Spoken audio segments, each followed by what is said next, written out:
السلام علیکم دوستو، جب عثمان غازی نے دنیا کو الوداع کہا تو اس کے بعد خلافت کا مشعل ایک ایسے ہاتھوں میں آئے جو ایمان، عدل اور علم کے پیکر تھا۔ یہ عہد تھا اور خان غازی کا، ایک ایسا جوان سلطان جس نے اپنے باپ کے خواب کو نظام اور علم کے ذریعے حقیقت میں بدلنا شروع کیا۔ اور خان نے سلطنت کی پہلی بار منظم کیا، سپاہیوں کی تربیت دی، عدالتیں قائم کی اور ایک ایسی فوج بنائی جو تاریخ میں یعنی چوری کے نام سے مشہور ہوئی۔ یہ فوج صرف لڑنے کے لیے نہیں تھی بلکہ نماز، ذکر اور قرآن کے لیے تیار تھی۔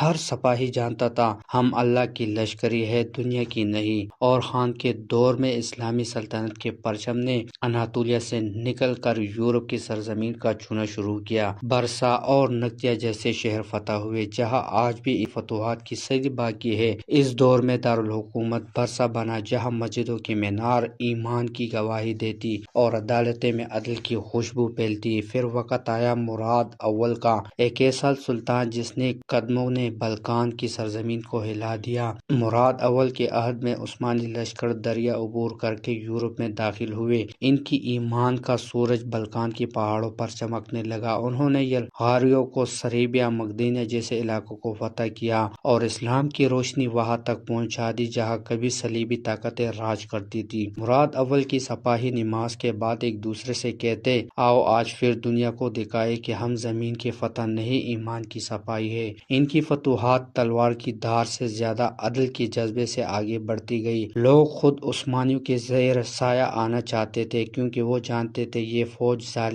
ظلم نہیں کرتی، یہ انصاف لاتی ہے۔ پھر وہ دن آیا جب مراد اول نے قصوصوں کے میدان میں تاریخ بدل دی۔ یورپ کے متحد صلیبی فوجوں کا سامنا کیا، ایک طرف ہزاروں سپاہی، دوسری طرف ایمان سے لبریز چند ہزار ترک۔ جنگ ختم ہوئی، اسلام کی فتح ہوئی، مگر مراد اول نے اپنی جان قربان کر دی۔ وہ دشمن کے خیمے میں امن کی بات کے لیے گئے مگر ایک دشمن سپاہی نے خنجر گھونپ دیا۔ مراد زمین پر گرے اور ہونٹوں پر مسکراہٹ تھی اور آنکھوں میں شکر۔ ان کی لبوں سے آخری الفاظ نکلے، اے رب تو گواہ رہنا، میں نے تیرے دین کے لیے جان دی ہے۔ مراد اول کے بعد سلطان کی باغی ان کے بیٹے سلطان بایزید اول کے ساتھ ہاتھ میں آئی، یعنی بجلی کی طرح تیز بادشاہ۔ بایزید کا دور وہ تھا جب عثمانی سلطنت ایک طوفان بن گئی۔ اس نے بلقان، یونان اور سربیا میں ایسی تیز فتوحات کی کہ یورپ کے بادشاہ خوف سے لرز گئے۔ وہ ایک ایک کر کے صلیبی قلعے کو گراتا گیا۔ قصو کے بعد نکوپولس کی جنگ یورپ کے غرور کو توڑ ڈالا۔ ایسی جنگ کے بعد عیسائی دنیا کو احساس ہوا کہ اب اسلام کے دروازے یورپ تک پہنچ گئے ہیں۔ قسطنطنیہ کی دیوار پار عثمانی لشکروں نے نعرے گونجنے لگے۔ بایزید نے قسطنطنیہ کو کئی بار گھیر لیا، شہر کے دروازوں تک پہنچ گیا، مگر قسمت نے ایک اور امتحان رکھا تھا۔ مشرق میں ایک طوفان اٹھا، تیمور لنگ کا دور۔ عظیم مسلم طاقتیں افراتفری کے میدان میں سامنے آ گئے، ایک طرف یلدرام، دوسری طرف تیمور۔ زمین لرز اٹھی اور تاریخ نے ایک تلخ موڑ لیا۔ بایزید گرفتار ہو گیا، سلطنت بگڑ گئی، مساجد خاموش، اذانیں دھیمی ہو گئی، یوں لگا جیسے عثمانیوں کی روشنی بجھ گئی ہو۔ لیکن نہیں، یہ زوال نہیں، یہ آزمائش تھی۔ ہر امت کو عروج سے پہلے آزمائش ملتی ہے۔ عثمانی خاندان کے اندر خانہ جنگی شروع ہوئے مگر ایمان کا دیا بجھا نہیں۔ جلد ہی وہ دیا پھر سے روشن ہوا اور خان مراد اور بایزید کی قربانیوں سے۔ یہی وہ سفر تھا جو ایک دن محمد فاتح نے پہنچنے والا تھا، جہاں قسطنطنیہ کے دروازے آخر۔ جب زمین پر اندھیرا پھیل جائے، جب حق کی چراغ دھندلا جائے، جب امت کے دل بگڑ جائے تو اللہ کسی کو چن لیتا ہے، ایسے جیسے ایک شعلہ جو پوری رات کو روشن کر دے۔ 15ویں صدی کا آغاز تھا، اسلامی دنیا زوال کی بادلوں میں گری ہوئی تھی۔ مشرق میں فتنہ، مغرب میں خوف اور درمیان میں وہ شہر قسطنطنیہ، ایک ایسا شہر جو 700 سال مسلمانوں کے خوابوں میں بسا ہوا تھا، ایک ایسا شہر جس کے بارے میں رسول اکرم صلی اللہ علیہ وسلم نے فرمایا تھا، تم ضرور قسطنطنیہ فتح کرو گے اور وہ بہترین لشکر ہوگا جو اسے فتح کرے گا اور بہترین امیر ہوگا جو اس کی قیادت کرے گا۔ یہ پیشن گوئی تھی اور اس کی پیشن گوئی کو حقیقت بنایا اللہ نے ایک نوجوان سلطان کے ہاتھ میں لکھ دیا تھا، سلطان محمد ثانی۔ وہ صرف 21 سال کا تھا لیکن اس کے دل میں ایمان سمندر کی طرح گہرا اور یقین پہاڑوں سے بلند تھا۔ بچپن ہی وہ اس حدیث کو سنتا اور کہتا، یا اللہ اگر یہ وعدہ سچ ہے تو مجھے اس لشکر میں شامل کر لے۔ جب اس نے تخت سنبھالا تو قسطنطنیہ کا ایک خواب نہیں ایک فرض بن چکا تھا۔ اس نے اپنی فوج کو بلایا۔ آنیچوری کی بہادر سپاہی جن کی تلواروں سے پہلے ایمان بولتا تھا، کہا کہ میرے مجاہدوں، یہ شہر دیواروں سے نہیں گرے گا، یہ ایمان سے گرے گا۔ اگر ہمارے دل خالص ہو گئے تو فصلیں خود راستہ دے دے گی۔ قسطنطنیہ ایک دیوہیکل شہر تھا، سمندر اور دیواروں کے حصار میں قید، بازنطینی سلطنت کا آخری قلعہ۔ 700 سال سے کوئی فوج اسے فتح نہ کر سکے۔ محمد نے فیصلہ کیا، جہاں تاریخ رکھی ہے وہیں سے میں آغاز کروں گا۔ اس شہر کے گرد مضبوط قلعے بنوائے۔